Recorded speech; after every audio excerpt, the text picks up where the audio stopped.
long ago, right before I got into ministry, about, I would say, 30 years ago, my wife and I had a business, quite powerful business. We had many businesses, about 6, 7, 8 of them, but one of them was doing extremely well.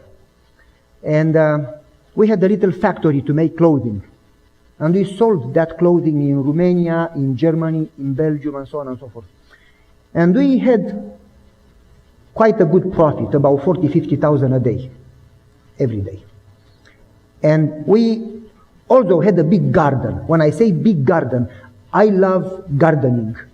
When I go in the garden, I feel refreshed. All my stress goes away. And you can call me crazy, I don't care. I talked to my tomatoes and my plants. And I pick them from the garden, and I don't feel the need to wash them. I eat them. And they have taste, unlike those from whatever store, you know. And so gardening, it's heaven for me.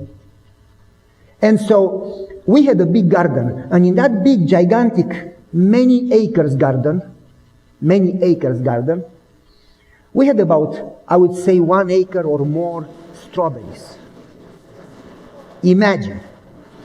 But in the same time, I was involved in ministry, doing trips and mission trips and choirs and evangelism and preaching and youth meetings, and I was involved into the church quite a lot, though I was not yet a pastor. And so it was the time to pick strawberries, but also the time to do evangelism. And we lived just about from here to the road from the church, literally 2 minutes walk.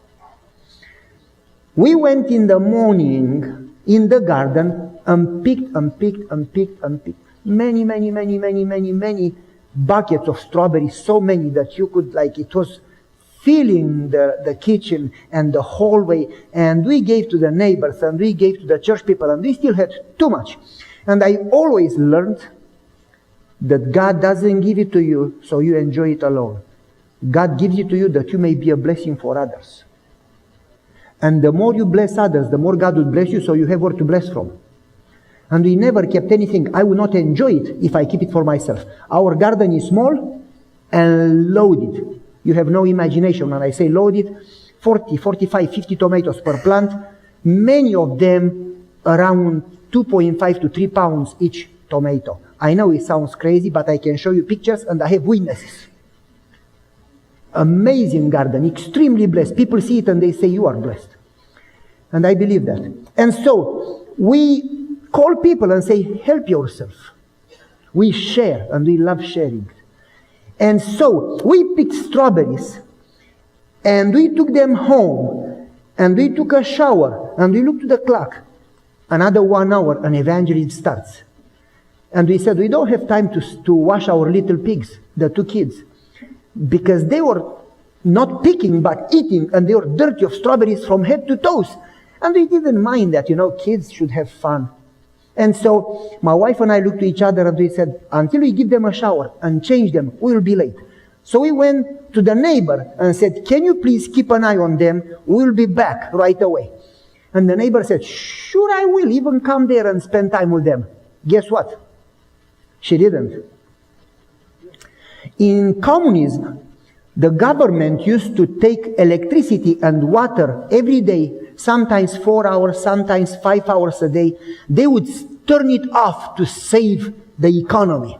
And so what happened, I would tell my kids, when you go to the toilet, you flush it.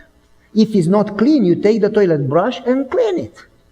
Now, if the water is off, we'll leave water in a bucket for you so you could actually clean it. We picked strawberries, brought them home, left to church. Kids said, Mom and Dad, share. So many strawberries, let's share. They called all the kids from the neighborhood, and they all ate strawberries. And then they all ate peaches. And then they all ate corn. And then they all ate honey. And then they all ate plums, and then water, and then strawberries. And guess what happened to their little stomach? And then they all went to the bathroom, and the water was off. And they used the bucket, but there was no more buckets. And they kept going into the bathroom.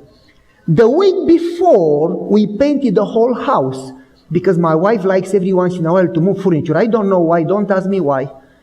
We used to argue and I would always lose the battle, so I just stopped arguing.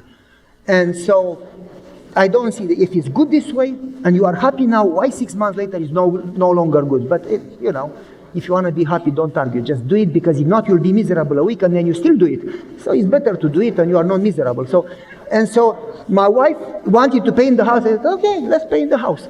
The kids would come, Dad, can we help? No, you'll get paint all over, you stay away.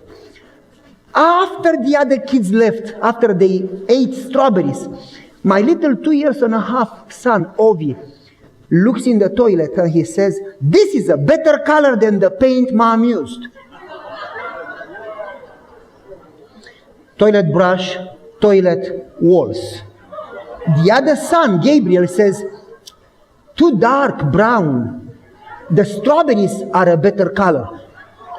So strawberries, walls, now too reddish, too pinky, let's mix it.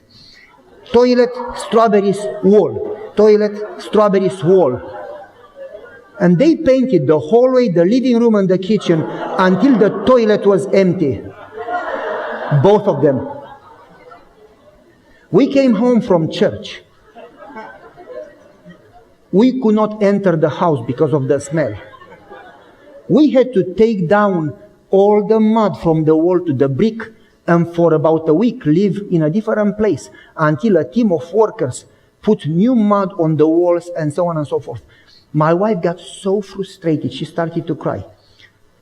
I don't have emotions. I was born without emotions. And I was like, should I laugh? My wife, don't you laugh. You encourage them. They do just the way you did when you were small. Don't you laugh. I said, okay. And my wife said to me, why don't you spank them? They deserve it. Look what they did. And I said to my wife, as much as I did, they are saints. And if my Father forgave me and Jesus forgave me, shouldn't we extend that grace and forgive them? And I took them, one in the left, one in the right. I kissed them both, and I said, what you did was wrong, but I did worse. And God forgave me, and I forgive you. Just do no more. And the kids looked to Mama and said, you see, Dad loves us.